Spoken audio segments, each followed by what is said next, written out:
All right, good morning, 8th grade, or good afternoon. Your bell ringer is on the board. I'll let you take a couple minutes to finish that up, and Mrs. Romsdahl can pause this as you answer those questions. Okay, first question. Why was New Orleans important to the U.S.? I'll let you share that with Mrs. Romsdahl.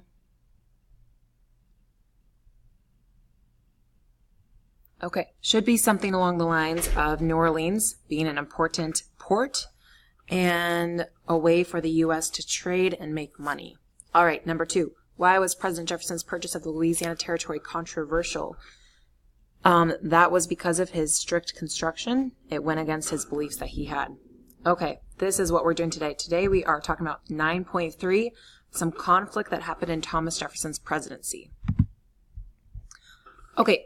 First term for Thomas Jefferson was a huge success. We talked a lot about the Louisiana Purchase and the successful expedition of Lewis and Clark. That just proved his strong leadership. Generally, he was loved by the people, especially Republicans, and he easily won a second election. But unfortunately, second term did not go so well. Okay, first conflict we're going to talk about that occurred for Thomas Jefferson took place in the Barbary States. And if you can see on my mouse, these are the Barbary States, Northern Africa, and the people that were attacking them were actually pirates from the Barbary States. Yeah, for real pirates. And if you take a look at where they're located, they have this location right along the Mediterranean Sea. And people that were coming in to trade with countries in Europe like Spain and France would go through this strait, and then they would come in and try to trade goods. But the pirates were attacking those people. So the pirates of the Barbary States would demand a tribute from people. And a tribute was basically a price. So let's say like France wants to come in here to trade, or they want to leave and they want to trade, or the U.S. wants to come in here and sail and trade, they could avoid attack by the pirates if they would pay a tribute. But the tribute was expensive, and Jefferson said, I don't want to pay that. And he decided it would be a better idea to use the military to stop the pirates. Initially, didn't work out so well. The USS Philadelphia, that's pictured over here to your right in this painting, that was captured by the pirates. That was a U.S. Trading ship. And at the time, although when you look at this picture, it may not look like advanced technology, this ship actually was quite advanced technology for the time. So Stephen Decatur, he was an American naval commander. He led a mission to blow up the ship so that the pirates couldn't use it. So after the pirates captured it, Stephen Decatur snuck out on a rowboat and dropped off some explosives and destroyed their own ship to prevent it from being used by the Barbary pirates. Eventually, there's victory. So Jefferson sends over the Marines and a mercenary army. Do you guys remember what mercenary means? I knew it. Paid professional soldiers. Good job. They marched 600 miles across the desert, and their land forces had a lot more success. So they won a victory in Tripoli, which is one of the states that we were looking at, one of the Barbary states.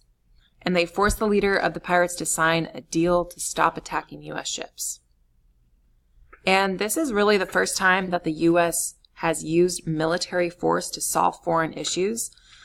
Today you will hear a lot about that in the news, the U.S. getting involved overseas. But this is really new at the time for the U.S. to show their strength by sending over military to get involved in this way. We've talked a lot about Britain and France being at war, and that continues, 1803. This is the war that I was talking about the other day, and this is the reason, one of the reasons why Napoleon sold the Louisiana Purchase for such, or the Louisiana Territory for such a cheap price, is because he was distracted with this war that started in 1803 against his country, France, and Britain. One way that they tried to weaken each other was by stopping each other's trade ships. And you may remember a few weeks ago how the British were impressing the U.S.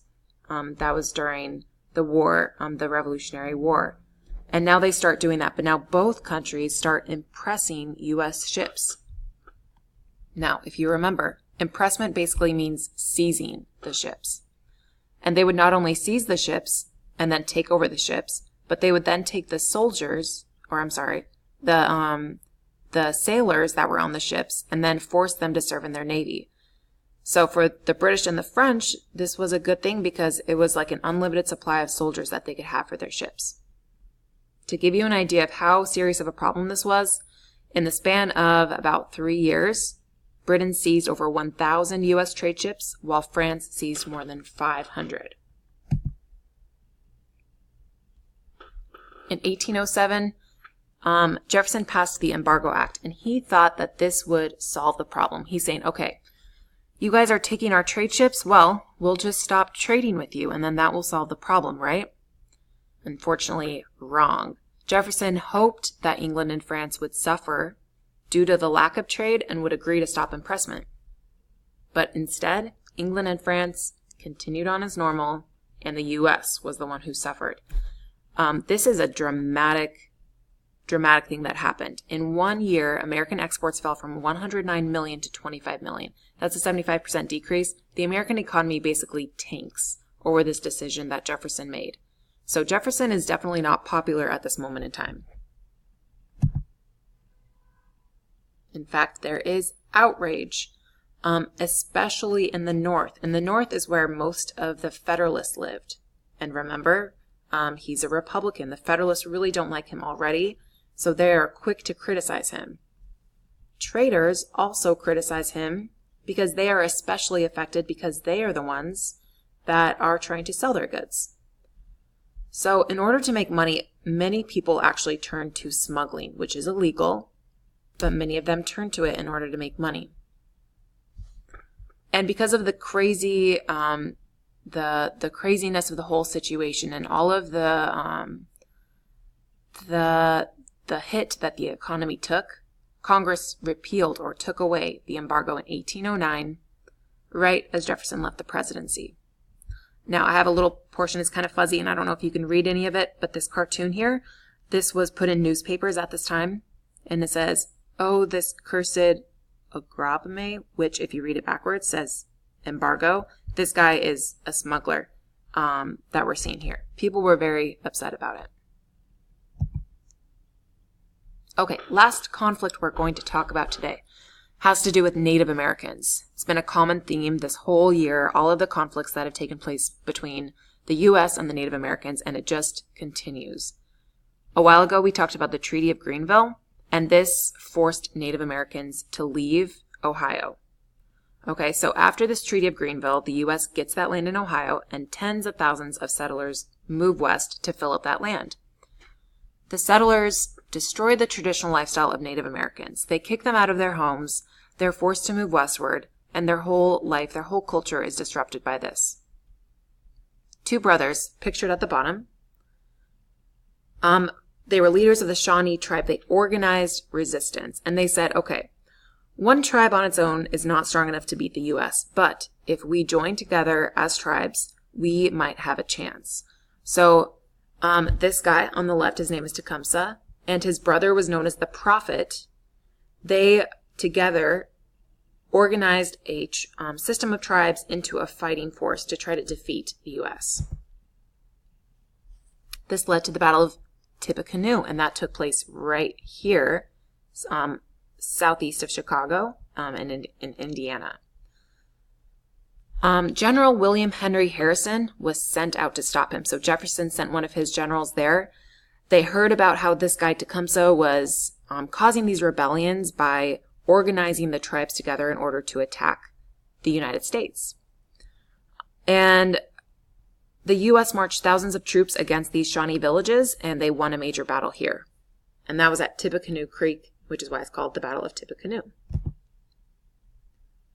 The results, Native American resistance declined. So it's just one other loss for Native Americans. They gradually they continue to be forced out of their land, continue to lose to the more powerful United States. Tecumseh continued to fight against the U.S. This is not the last time that you will hear about him. We are going to enter another war pretty soon here, the War of 1812, and we're going to see that Tecumseh joins with England against us in that war. But his resistance group, his group of tribes, that was forever broken. Okay, some conclusions here. First of all, Jefferson's second term had major foreign problems. His first term, excellent. Second term really went downhill. So number one, victories over the Barbary pirates showed America could and would use force to solve problems. And as a result, the pirate problem was solved. So again, America is really showing its power on the world stage, showing that it will use its navy, showing that it will use its army in order to fight back. Number two, more problems with England and France caused Jefferson to pass the Embargo Act, which was an epic failure. Europe continued to bully the United States, and we talked about that with impressment. And last, General William Henry Harrison defeated Native American resistance led by Tecumseh and allowed Western settlement to continue growing at rapid speeds. So we see that that new land of the Louisiana Purchase is starting to get filled up, and we'll continue to talk about that next week when I'm back. Okay. Last thing I want you to do here today is to kind of think about this question. When George Washington left office, he left a warning, and he told the people of the United States, do not get involved in foreign affairs, especially European affairs. So let's think about this. How did getting involved in European affairs affect the United States? Think about that, discuss that together, and we will pick it up from there next week with some new content. Okay, guys, have an awesome day. Talk to you later.